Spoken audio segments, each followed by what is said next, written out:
Hi எல்லாரும் எப்படி இருக்கீங்க? நல்லா இருக்கீங்களா? நாங்களும் நல்லா இருக்கோம். நீங்களும் நல்லா இருக்கீங்கன்னு நம்புகிறேன். அனைவருக்கும் குடியரசு தின நல்வாழ்த்துக்கள். இன்றைக்கி குடியரசு தினம், அதுவுமா உங்களுக்கு டே எல்லாம் எப்படி போச்சுன்னு சொல்லுங்கள். என்னென்ன ஸ்பெஷல்னு சொல்லுங்கள். வாங்க இன்றைக்கி எங்கள் வீட்டில் லஞ்சுக்கு என்ன செஞ்சுருக்கேன்னு பார்க்கலாம். என்ன லஞ்சுன்னு இன்றைக்கி பார்த்துடலாம்.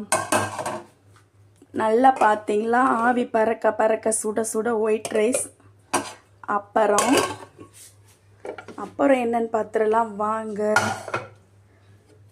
சிக்கன் உருளைக்கிழங்கு போட்டு கிரேவி. உருளைக்கிழங்கு வந்து எனக்காக போடுவேன், நான் தான் உருளைக்கிழங்கு சாப்பிடுவேன். மற்ற எல்லாருக்கும் சிக்கன் தான். நல்ல சிக்கன் கிரேவி. கடை முடிய போகிற நேரத்தில் போயிட்டேன். சிக்கன் ஒரு 250 கிராம் அளவு தான் இருந்துச்சு. அதனால் உருளைக்கிழங்கு போட்டு வச்சுட்டேன்.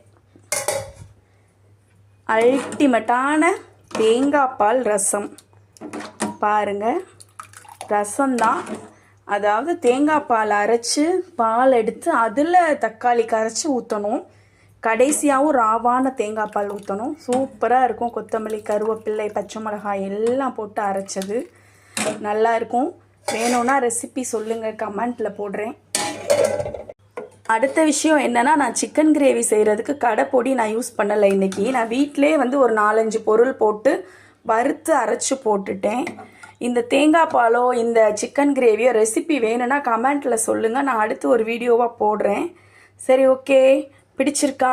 வாங்க எல்லோரும் சாப்பிட. சிம்பிளான சாப்பாடு, டேஸ்ட்டாகவும் இருக்கும். வீடியோ பிடிச்சிருந்தா லைக் பண்ணுங்கள், ஷேர் பண்ணுங்கள், கமெண்ட் பண்ணுங்கள்.